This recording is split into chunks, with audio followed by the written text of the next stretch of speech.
À nos côtés, Jean-Rémy Girard, qui est professeur de français et président du SNALC, le syndicat national des lycées, des collèges, des écoles, du supérieur. Bonjour Jean-Rémy Girard. Bonjour Wendy Bouchard. Alors, on entend bien que l'école concerne tout le monde et que tout le monde a un avis sur l'école. Il y a une charge mentale quand même du côté des enseignants qui est colossale parce qu'on dit toujours que l'école, c'est le lieu de tous les possibles. Si on n'arrive pas à résoudre un problème, il faut que ça se fasse à l'école. Oui, d'ailleurs, c'est une tendance qu'on a de plus en plus. Oui. C'est-à-dire, comme on a pas mal de difficultés parfois dans les familles, dans la société en général, eh bien, le truc un peu facile, c'est de dire, il suffit de mettre ça à l'école, et alors on voit fleurir tout un tas de sujets très intéressants, hein, d'ailleurs, sur lesquels d'ailleurs on travaille oui. Parfois, mais où on est censé finalement servir de béquille à toute la société, sachant que l'école est en crise aujourd'hui. On a du mal à recruter des enseignants, il y a une désaffection pour nos métiers, et c'est pas simple de gérer d'une part, un système qui est essentiel dans la société, un des piliers de la République, auquel on demande de plus en plus, et en même temps, sur le plan individuel, des professeurs, des accompagnants d'élèves en situation de handicap, des personnels qui ont le moral dans les chaussettes, comme le montrent les enquêtes du ministère lui-même. En tout cas, on va vous soumettre un certain nombre de propositions écrites ou orales, parce qu'on a 4 ou 5 auditeurs qui veulent déjà participer, qui ont participé à cette consultation en ligne, mec.org. Axel Daucher, je vous donne par exemple l'idée de Simon. Simon a 29 ans et il dit « Il faut rétablir la note de vie scolaire au collège et au lycée pour inciter les élèves à adopter un bon comportement, voire l'améliorer. » La note de vie scolaire, Jean-Rémy Girard. Alors, la note de vie scolaire, j'ai connu, parce que j'ai été professeur de collège à une époque où ça existait encore.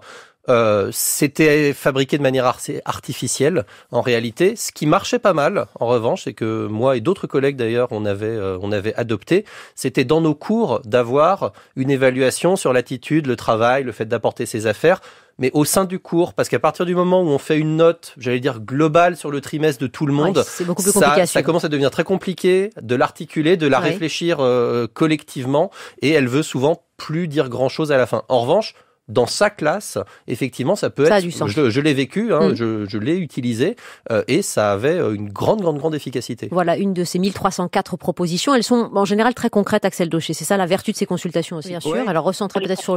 Oui, on comprend très bien ce que vous voulez dire, et Jean-Rémy Girard peut réagir. Alors, par rapport à ça, c'est une idée très intéressante, et d'ailleurs, certaines disciplines ont vécu une sorte d'évolution vers de plus en plus d'abstraction qui les rendent de moins en moins faciles parfois à comprendre, y compris par les élèves. Je pense à la technologie, la discipline de la technologie. Nous, on a fait de la technologie et on était en train de fabriquer des objets. C'était très pratique. Oui. Voilà, et en fait, c'est une discipline qui a perdu beaucoup de cet aspect-là et on est en train d'y revenir un petit peu, sauf que maintenant on n'a plus le matériel, on n'a plus ce qu'il faut en termes matériels non plus, et ça a probablement été une grande perte. Et d'ailleurs, on vient de supprimer, je rappelle, la technologie en classe de 6e, c'est probablement une grosse erreur. Oui. Après, c'est toujours très compliqué si on va sur l'aspect ce qui servira plus tard ou ce qui a une utilité immédiate, c'est toujours très compliqué de savoir qui décide de ce qui a une utilité immédiate. Je suis professeur de français, par exemple. La poésie, ça a rarement une utilité immédiate.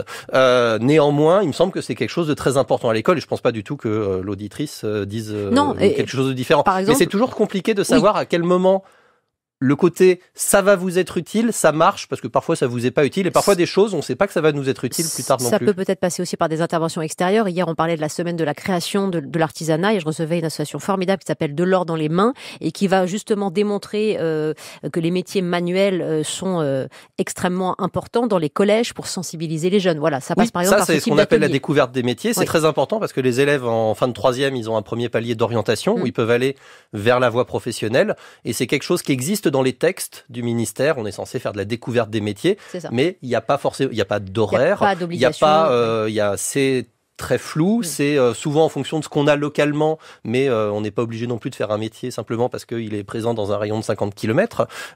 Et donc cet aspect-là, le fait d'avoir des contacts importants avec le monde du travail, pour au moins montrer une certaine diversité des choses, des champs des possibles. Ça, c'est vrai, c'est intéressant. Vous citiez les parents, on en a qui ont contribué peut-être de manière très, très importante, d'ailleurs, sur francebleu.fr à cette consultation mec.org. Élise, par exemple, qui suggère que dès le primaire, il faut faire des ateliers pratiques sur le respect dans les lieux publics, comme au Japon. On a plein de sujets comme cela, en effet, sur le civisme, sur l'apprentissage de la vie avec l'autre, Jean-Rémy Girard. Là, vous êtes bien placé pour savoir que c'est important à l'école. Bien sûr, alors il y a de l'enseignement moral et civique, dès l'école primaire et qui continue. Nous, on est demandeurs d'ailleurs qu'on revoie les programmes d'enseignement moral et civique de l'école et du collège qui nous semblent s'éparpiller dans beaucoup de directions et qu'on pourrait peut-être recentrer sur les choses essentielles. Maintenant, ce qui est dit, ça montre aussi ce phénomène il y a quelque chose qui marche pas très bien, il faudrait que l'école fasse ça. Voilà. Et c'est-à-dire qu'à un moment, si on est sur le civisme, et sur le développement durable, et sur le changement climatique, et tous ces sujets sont importants, et le harcèlement scolaire, un sujet absolument essentiel, à un moment, il faut aussi qu'on fasse la transmission des savoirs, qu'on fasse le français, les mathématiques, l'histoire, la géographie. Jean-Rémy Girard va vous répondre parce que c'est vrai que Gabriel Attal a qualifié de résultats inquiétants les évaluations nationales qui ont été passées en septembre dernier par les élèves de 4e et pour la première fois, les élèves de CP, de CE1, de CM1 et de 6e ont également été évalués.